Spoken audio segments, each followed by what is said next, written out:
Comment les échanges transatlantiques entre architectes et décorateurs ont façonné l'art de vivre de l'upper class américaine.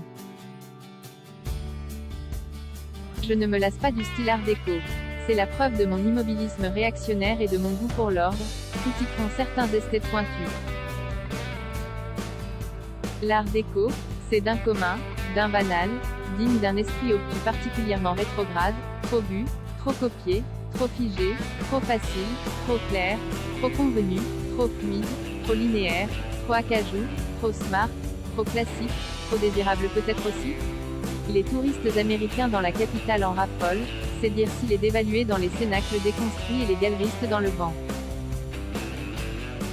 Je me souviens qu'en 2013, la Cité de l'Architecture et du Patrimoine, tout là-haut, perchée au palais de Chaillot avait déjà consacré une exposition intitulée 1925. Quand l'art déco séduit le monde.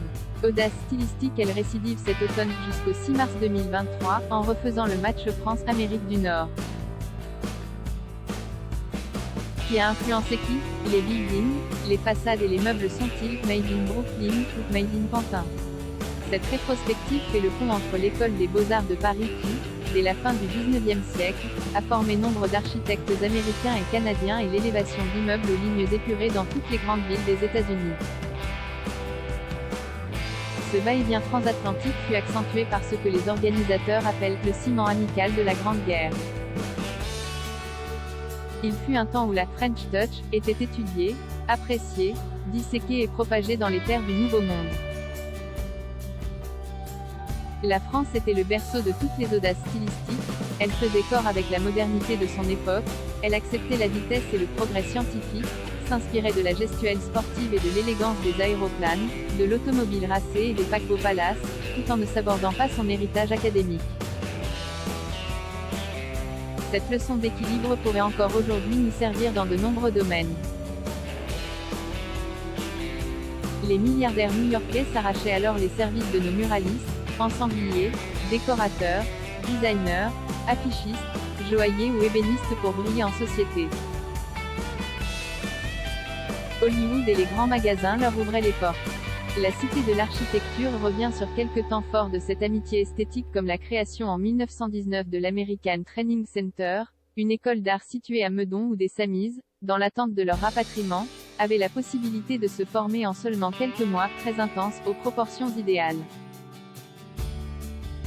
Ils furent près de 400 à visiter les ateliers de Kees van Donderen ou d'Antoine Bourdelle. De retour au pays, leur œil avait un air de Paris, reine du monde comme le chantait Maurice Chevalier.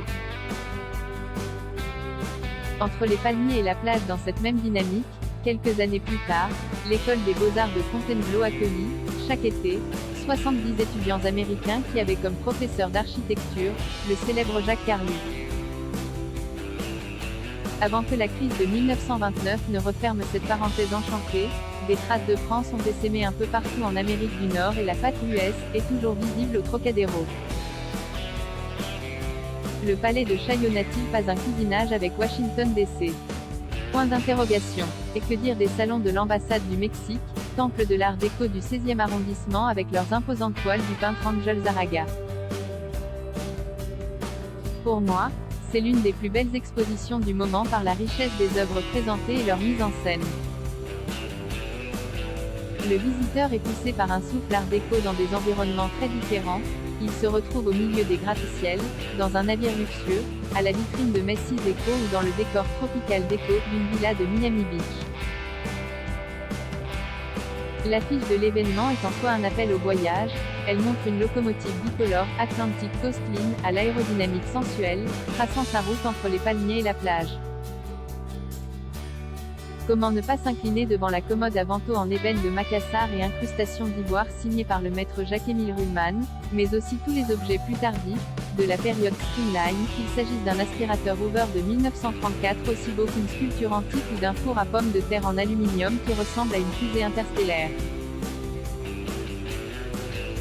J'aurais voulu repartir avec ce jukebox de table en acier chromé ou avec la photographie d'une caravane Air Streamliner tractée par le cycliste Alfred Le Tourneur. Montez à Chaillot voir ce que l'Amérique et la France ont produit de plus beau.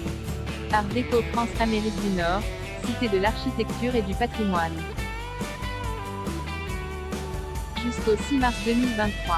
Et maintenant, voici venir un long hiver. Price, 15,12 € UZ et new available from 5,41 €